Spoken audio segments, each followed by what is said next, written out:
오늘 우리에게 주시는 하나님의 말씀 로마서 12장 1절에서 5절 말씀입니다. 그러므로 형제들아 내가 하나님의 모든 자비하심으로 너희를 권하노니 너희 몸을 하나님이 기뻐하시는 거룩한 산 제물로 드리라. 이는 너희가 드릴 영적 예배니라. 너희는 이 세대를 본받지 말고 오직 마음을 새롭게 함으로 변화를 받아 하나님의 선하시고 기뻐하시고 온전하신 뜻이 무엇인지 분별하도록 하라. 내게 주신 은혜로 말미암아 너희 각 사람에게 말하노니 마땅히 생각할 그 이상의 생각을 품지 말고 오직 하나님께서 각 사람에게 나누어 주신 믿음의 분량대로 지혜롭게 생각하라. 우리가 한 몸에 많은 지체를 가졌으나 모든 지체가 같은 기능을 가진 것이 아니니 이와 같이 우리 많은 사람이 그리스도 안에서 한 몸이 되어 서로 지체가 되었느니라. 아멘. 무엇이 영적인가라는 제목으로 은혜를 나누겠습니다. 지난 4주 동안 동역에 관해서 함께 나눴습니다. 지금 몇 주간 우리가 동역을 어떻게 해야 되는가, 동역이 무엇인가에 대한 정의를 나누고 있는데, 제가 이제 동역에 대한 설교를 준비하면서 하나님이 함께 하시고 하나님이 준비하시고 하나님이 하게 하시는 설교다라는 생각을 하게 됩니다. 그래서 여러분이 지난 4주 동안에도 설교를 계속해서 반복해서 들으시고 지금도 계속해서 이제 동역과 관련된 설교를 해 나가는데 집중적으로 이 기간에 여러분의 설교를 통해서 많은 은혜를 받으시기를 축원합니다. 하나님의 복은 흘러갑니다. 그 흘러가는 복을 여러분이 잡으셔야 됩니다. 그래서 흘러가는 그 복이 말씀 가운데 있음을 여러분은 믿으시기 바랍니다. 그래서 말씀이 우리의 생명을 살리고 말씀이 우리의 영혼을 살림을 우리는 반드시 깨달아야 됩니다. 그래서 우리 교회는 지금 동역하는 때입니다. 동역하는 때이기 때문에 무엇보다도 동역이 무엇인가를 반드시 알아야 됩니다. 동역자로 선다. 동역자로 함께 참여한다. 그것이 어떤 의미인가를 반드시 알아야 됩니다. 그래서 교회를 이루는 모든 사람들이 동역자로 일할 때에 그 교회는 예수님이 함께 하시고 그 동역자가 자신이 맡은 바 사명을 감당하고 그 동역자에 맡겨진 사명과 소명을 잘 알 때에 그 동역을 어떻게 해야 되는지도 깨달을 수가 있습니다. 여러분, 동역은 예수님과 먼저 함께 해야 합니다. 그렇기 때문에 우리가 동역자라고 하는 것은 내 마음대로 내 뜻대로 하는 것이 아니라 예수님의 말씀대로 해야 됩니다. 예수님과 함께 나의 일을 이루는 것이 아니라 예수님과 함께 예수님의 일, 하나님의 일을 이루는 겁니다. 그렇기 때문에 우리는 내가 없어져야 되고 예수만 드러나야 됩니다. 그렇게 되면 말씀으로 살아야 되고 말씀대로 행해야 우리는 동역을 이룰 수가 있습니다. 베드로도 예수님과 함께 했을 때 예수님을 위해 일하려고 하는 그 열정을 보였고 정말로 행동으로 옮겼습니다. 그러나 예수님은 마귀의 일이라고 말씀을 하셨습니다. 그래서 왜 그렇습니까? 자신의 생각과 자신의 판단대로 일을 했기 때문입니다. 우리가 모르는 사이에 예수님의 일을 한다고 하지만 그것이 마귀의 일이 될 수가 있다는 것입니다. 그렇기 때문에 동역자로서 일을 할 때 사람의 생각으로 하는 사람이 동역자로 서 있는 그곳에는 실패가 있을 수밖에 없습니다. 혹은 친하다고, 혹은 돈이 많다고, 혹은 권력이 있다고 그 사람을 동역의 자리에 세우게 되면 그 일은 반드시 사람의 일이 되어서 실패할 수밖에 없습니다. 그래서 우리는 동역이 무엇인지, 하나님의 일이 어떻게 이루어지는 것인지를 100% 이해해야 됩니다. 그래서 하나님의 일을 할 때는 우리가 지난주에 살펴봤지만 영적인 동역자가 있어야 됩니다. 영적인 것이 무엇인지, 영의 세계를 이해하는 동역자가 필요합니다. 또 그와 동시에 누군가가 사람의 일, 사람의 생각을 하고 있는가를 빨리 캐치해서 그 사람을 다시 한번 하나님의 일을 하는, 하나님의 생각을 하게 하는 동역자로 세워야 합니다. 그러니까 내가 아무리 하나님의 일을 생각하고 내가 아무리 헌신되어 있을지라도 다른 동역자 누군가가 사람의 일을 생각하게 되면 그 일은 실패할 수밖에 없다는 겁니다. 특히 목사와 리더들은 정말 어떻게 진행되고 있는지를 잘 분별해야 됩니다. 그래서 여러분과 제가 동역을 할 때에, 동역자로 세워갈 때에 정말 하나님의 일만을 생각하고 사람의 일을 뒤로 하는 여러분과 제가 되기를 축복합니다. 그래서 우리는 동역자가 되기 위해서 영적인 것이 무엇인가를 바로 알아야 돼요. 내가 영적인 사람인가 육적인 사람인가도 바로 알아야 되고, 영적인 일이 무엇인가, 그래서 영적이다라는 말이 무슨 의미인가를 알아야 됩니다. 왜냐하면 동역은 영적인 일이기 때문입니다. 오늘 읽은 로마서 12장은 동역에 관한 이야기입니다. 동역의 종류에 대해서 이야기하고 있고 그 안에서 해야 할 일들과 하지 말아야 할 일들, 조심해야 될 일들을 쭉 나열을 하고 있습니다. 특히 동역자는 영적인 사람이다라는 것을 강조하고 있습니다. 그래서 시작부터 영적인 것에 대해서 이야기합니다. 그래서 오늘 로마서 12장에서 정의하고 있는 영적인 것이 무엇인가를 정의하는데 몇 가지로 정리해 보면, 제가 정리했습니다. 여러분 함께 보시면 됩니다. 첫 번째는 영적 예배를 드리는 사람이 영적인 사람이라고 합니다. 이 세대를 본받지 않고 마음을 새롭게 하는 사람이 영적인 사람입니다. 또 변화받은 사람이 영적인 사람입니다.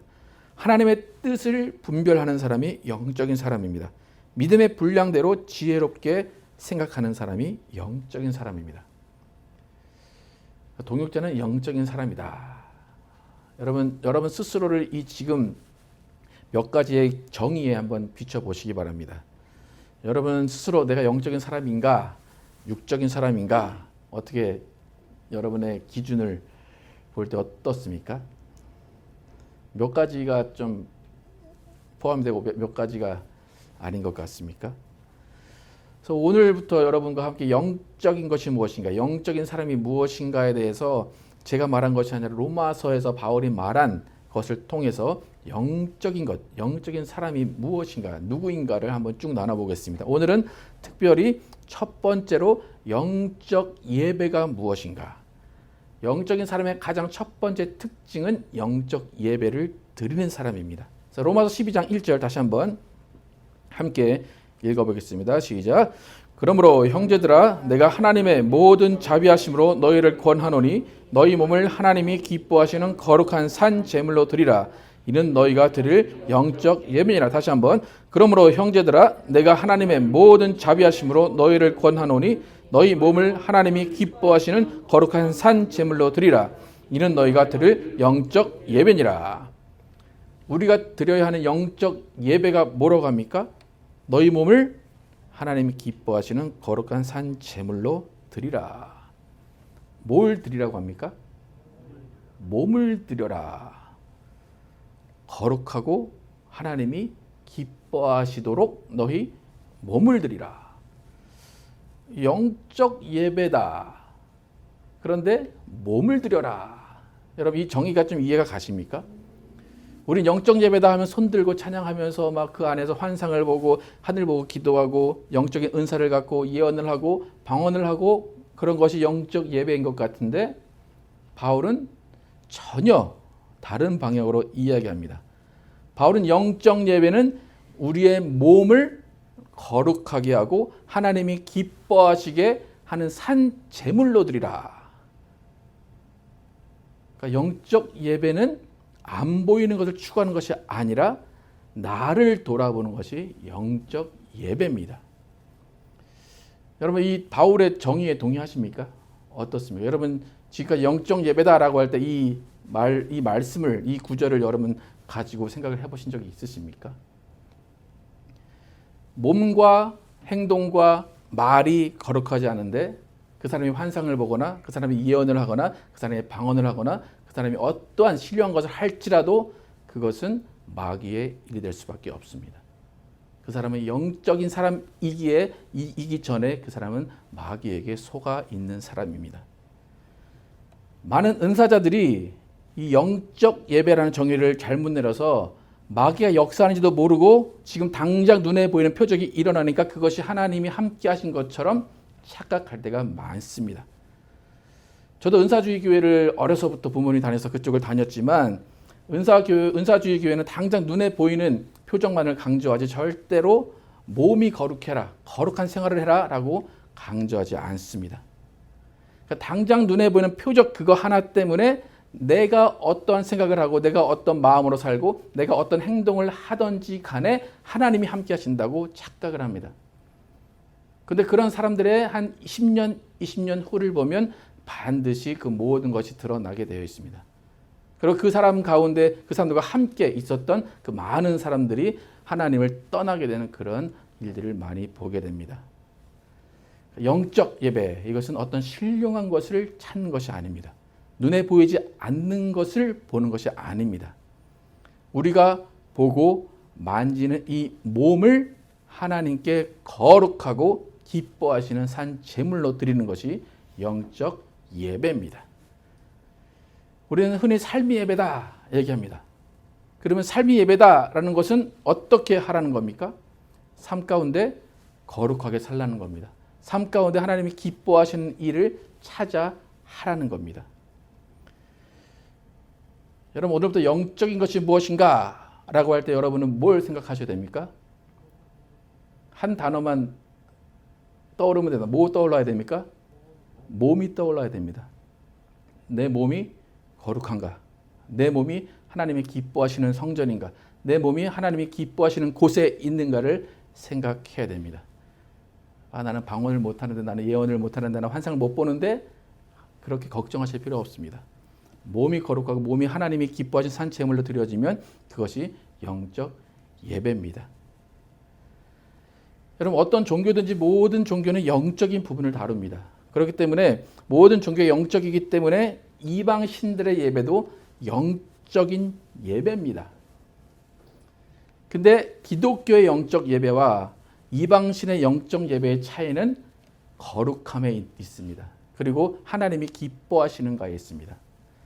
우리가 잘 아는 바알신, 이방신입니다. 그리고 이방신에게 예배를 드립니다. 그런데 이방신에게 그들도 몸으로 제사를 드립니다. 근데 어떻게 드렸습니까? 이방신의 제사장들은 창녀이고 창남이었습니다. 그래서 그들은 그들의 몸을 통해서, 쾌락을 통해서 그 이방신, 바알신에게 예배를 드렸습니다. 그러면 바알신은 기뻐했습니다. 하나님이 기뻐하시는 것을 하는 것이 예배이듯이 그들도 바알신이 기뻐하는 것을 예배로 드렸습니다. 여러분, 영적 예배 무엇인가 다시 한번 정의하시기 바랍니다. 하나님이 기뻐하시는 내 삶을 드리는 것, 내 생각이 하나님이 기뻐하시는 생각을 하는 것, 내 말이 하나님이 기뻐하시는 말을 하는 것, 그것이 영적 예배입니다. 그래서 우리가 착각하지 말아야 되는 것이 나는 신령해, 나는 이런 은사가 있어. 여러분, 착각하지 마시기 바랍니다. 하나님은 그걸 보지 않으십니다. 하나님은 영적 예배는 몸이 거룩한가를 보십니다. 그래서 수십 년 전에, 한 3, 40년 전에 제가 아주 어렸을 때 목사님들은 교회는 가장 좋은 옷을 입고 와야 된다고 말씀하셨어요. 그리고 이제 어저께 저희 와이프하고 저희 엄마하고 만났다고 그래요. 그래서 저희 어머니가 저의 과거사를 얘기했다고 해요. 그래서 뭐라고 했냐면 어릴 때 쟤는 못 말렸다고 막 그래요. 그래서 제가 이제 예배 어릴 때 저는 그 모태 신앙이었기 때문에 교회를 어렸을 때부터 갔는데 저는 이제 되게 개구장이어가지고 교회 예배 시간에 교회를 막 돌았대요. 몇 바퀴를 막 목사님 설교 시간인데 그래가지고 저희 엄마가 교회에서 쫓겨나는 그런 일도 있고 그랬다고 합니다. 그때 목사님들은 강단에도 못 서게 했고 주일날에는 거룩한 주일이기 때문에 옷도 깨끗한 것을 입어야 됐고 헌금도 돈을 달여서 내든지 신권으로 내든지 그랬다고 합니다. 근데 지금 그렇게 얘기하면 고리타분하다 아니면 구식이다라고 하는데 제가 돌이켜 보니까 영적 예배가 무엇인지를 알려주기 위해서 그랬던 것 같아요. 조금이라도 어긋나기 시작하면 방종으로 가고 자유함이 아니라 정말로 그것이 자기가 원하는 대로 하는 것이기 때문에 목사님들이 되게 철저하게 했던 것 같아요. 그래서 우리도 그런 영적인 것을 추구한다라고 할 때 그런 모습이 회복되는 것이 오히려 영적인 모습을 찾아가는 것이 아닐까 생각이 됩니다. 이렇게 영적 예배를 하나님께 드릴 때에 제물이 필요하다 그렇게 말씀하셨어요. 근데 그 재물은 우리의 몸입니다. 근데 우리의 몸이 어떤 몸이어야 되는가? 하나는 하나님이 기뻐하셔야 됩니다. 두 번째는 거룩해야 됩니다. 또 하나는 살아 있어야 됩니다. 하나님이 기뻐하시고 거룩한 산 제물로 드리라 했습니다. 여러분, 하나님이 기뻐하셔야 한다. 여러분, 부모님이 뭘 드리면 기뻐하시는지 다 아시죠? 그죠? 여러분, 자녀들이 뭘 주면 기뻐하는지 다 아시죠? 여러분, 하나님이 여러분을 보실 때 기뻐하시는 모습이 어떤 것일까? 여러분 한번 생각해 보신 적 있으십니까? 아니면 그 반대로 하나님은 이 모습을 기뻐하지 않으셔. 하나님 이 모습을 보면 실망하실 거야. 여러분 심각하게 생각해 보신 적 있으십니까? 우리는 항상 하나님이 기뻐하시는 것이 뭘까를 생각해야 됩니다. 여러분, 하나님은 어떨 때 가장 기뻐하실까요? 여러분이 뭘 할 때 가장 기뻐하실까요? 여러 가지 다 다르겠지만 하나님은 하나님의 말씀대로 살 때 가장 기뻐하십니다. 내 말을 잘 듣는구나 하는 그것을 가장 기뻐하십니다. 두 번째는 하나님께 와서 교제하려고 할 때 하나님은 기뻐하십니다. 세 번째는 하나님을 의지할 때 하나님은 기뻐하십니다. 여러분, 하나님이 기뻐하시는 일을 잘 하고 계십니까? 어떻습니까? 말씀대로 잘 살고 계십니까? 하나님과 교제하고 계십니까? 하나님을 의지하고 하나님만 의지하고 계십니까? 이렇게 세 가지를 지켜야 우리는 하나님 앞에 산 제물, 거룩하고 기뻐하시는 산 제물로 드려질 수가 있습니다. 그래서 거룩하다라는 것은 성별되다, 그죠? 세상과 구별돼야 되고 다른 사람들과 구별된다는 것입니다.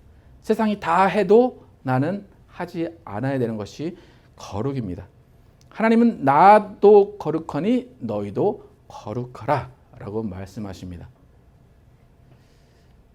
하나님이 아주 높은 기준을 말씀하신 것 같죠, 그죠? 나도 거룩하니 너희도 거룩하라. 하나님과 같이 살기 위해서 우리는 거룩해야 됩니다. 하나님은 거룩하지 않으면 함께 하실 수 없기 때문에 예수 그리스도를 우리에게 보내셔서 그의 피로 우리의 죄를 다 씻어 주셨습니다. 그 다음에 우리는 계속해서 그 피로 내 죄를 씻으면서 계속해서 회개하는 마음으로 예수님께 나아가야지만 하나님을 기쁘시게 하면서 거룩하게 살 수 있습니다. 디모데후서 3장에 우리가 많이 읽듯이 물질이 주는 쾌락, 성적인 쾌락, 술이 주는 쾌락, 어떤 물건들이 주는 쾌락, 그것을 멀리하고 경건한 삶을 사는 것이 거룩입니다. 여러분, 우리는 행위로 구원받지 않는다라는 것을 잘 압니다. 그죠? 행위로 구원받지 않습니다. 그러나 구원받은 증거는 반드시 행위의 변화로 나타나야 됩니다. 행위로 구원받지 않지만 구원의 증거는 행위의 변화로 나타나야 된다는 것을 여러분 기억하시기 바랍니다. 여기 위에 있나요? 함께 한번 읽어볼까요? 행위로 시작. 행위로 구원받지 않지만 구원의 증거는 행위의 변화로 나타나야 된다. 구원의 증거 시작. 구원의 증거는 반드시 행위의 변화로 나타나야 한다. 순서가 다르죠, 그죠? 행위로 구원받는 것은 아닙니다. 그러나 여러분이 구원받았다면 행위로 구원받은 증거가 나타나야 됩니다. 베드로전서 1장 17절 함께 읽겠습니다. 시작. 외모로 보이시지 않고 각 사람의 행위대로 심판하시는 이를 너희가 아버지라 부른즉 너희가 나그네로 있을 때에 두려움으로 지내라. 사도행전 10장 34절 시작. 베드로가 입을 열어 말하되 내가 참으로 하나님은 사람의 외모를 보지 아니하시고 각 나라 중 하나님을 경외하며 의를 행하는 사람은 다 받으시는 줄 깨달았도다. 하나님은 각 사람의 행위대로 심판하십니다. 너희가 하나님을 아버지라고 부르냐? 이것은 세상 밖의 사람이 아닙니다. 예수로 인해 구원받은 사람입니다. 그 사람을 행위대로 심판하신답니다. 그래서 우리는 두려움으로 지내라고 베드로는 이야기합니다. 하나님의 인종은 차별하지 않으시는데 행위는 차별하십니다. 여러분의 삶의 모습이 변화되지 않았음에도 불구하고 나는 구원받았다라고 자신하지 마시기 바랍니다. 구원받았다고 하면서 삶의 모습은 마귀의 자녀라면 과연 내가 구원받았는지를 다시 한번 생각해 봐야 됩니다. 구원받은 사람은 변화된 사람입니다. 그 변화는 눈에 보이지 않는 변화가 아니라 행동의 변화, 행위의 변화, 생각의 변화, 말의 변화입니다. 구원받았다면 구원받기 이전의 행위는 없어져야 되고, 구원받았다면 이전의 삶은 완전히 바뀌어야 됩니다. 하나님이 기뻐하시고 거룩한 산 제물이 되어 있어야 그것이 구원이고 그것이 변화입니다. 마지막으로 살아있다는 것은 거듭난 것입니다.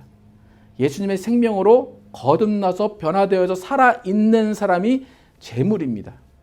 그 사람이 영적 예배를 드리는 사람입니다. 어둠의 자식에서 빛의 자녀로 완전히 새롭게 살아난 사람이 제물로 영적 예배를 드릴 수 있습니다. 에베소서 5장 1절에서 10절 함께 한번 읽어보겠습니다. 시작. 그러므로 사랑을 받는 자녀같이 너희는 하나님을 본받는 자가 되고 그리스도께서 너희를 사랑하신 것 같이 너희도 사랑 가운데서 행하라.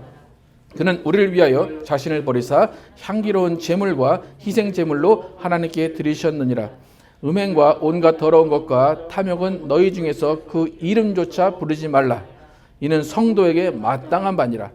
누추함과 어리석은 말이나 희롱의 말이 마땅치 아니하니 오히려 감사하는 말을 하라. 너희도 정녕 이것을 알거니와 음행하는 자나 더러운 자나 탐하는 자 곧 우상 숭배자는 다 그리스도와 하나님의 나라에서 기업을 얻지 못하리니 누구든지 헛된 말로 너희를 속이지 못하게 하라. 이로 말미암아 하나님의 진노가 불순종의 아들들에게 임하나니 그러므로 그들과 함께하는 자가 되지 말라. 너희가 전에는 어둠이더니 이제는 주 안에서 빛이라. 빛의 자녀들처럼 행하라. 빛의 열매는 모든 착함과 의로움과 진실함에 있느니라. 주를 기쁘시게 할 것이 무엇인가 시험하여 보라. 똑같은 바울의 말이지만 계속해서 반복되면서 계속 연결되고 있습니다. 마지막 절에 주를 기쁘시게 할 것이 무엇인가 시험하여 보라. 주 안에 빛이라. 빛의 자녀들처럼 행하라. 여러분은 빛의 자녀입니까? 어둠의 자식입니까? 진정한 동역자, 진정한 영적 예배를 드린 사람은 빛의 자녀입니다. 거룩한 사람은 하나님을 기쁘시게 합니다. 진정한 동역자는 살아있는 삶의 변화가 반드시 있어야 됩니다. 음행하는 자나 더러운 자나 탐하는 자는 우상 숭배자라고 말합니다. 여러분 우상 숭배 안 한다고 생각을 하시죠? 근데 음행하는 자, 더러운 자, 탐하는 자 다 우상 숭배자래요. 근데 그 사람의 결과는 어떻게 됩니까? 그 사람들은 하나님의 나라에서 기업을 얻지 못한다는 겁니다. 여러분 오늘 영적인 것이 무엇인가에 대해 나눴습니다. 되게 제가 막 신령한 것을 얘기했나요? 어떻습니까? 방언을 하십시오. 여러분 환상을 보십시오. 여기 하나님이 보이지 않습니까? 예수님이 뒤에 계십니다. 천사가 계십니다. 그런 얘기 하지 않았습니다. 여러분 오늘 핵심은 한마디 뭡니까? 몸입니다. 몸이 거룩하고 몸이 하나님이 기뻐하셔야 됩니다. 정말 이것은 심각한 문제입니다. 목사들도 마찬가지고 장로들도 마찬가지고 집사도 마찬가지고 다 걸려 넘어집니다. 영적 예배를 드리는 사람이 많지 않은 세대에 우리가 지금 살고 있습니다. 그러면서 같이 더럽고 같이 타락해 있으니까 그래도 되는 것처럼 이야기합니다. 여러분 하나님의 행위를 심판하시는 분임을 기억하시기 바랍니다. 그래서 여러분의 몸을 하나님이 기뻐하시는 거룩한 산 제물로 드리는 영적 예배를 드리시기 바랍니다. 저는 우리 교회에 영적 예배를 드리는 동역자들만 있기를 축복합니다. 정말 예배자의 삶이 무엇인가를 깨달아서 예배자의 삶을 거룩하게 살고 예배자의 삶을 구별되게 사는 여러분과 제가 되기를 예수의 이름으로 축복합니다.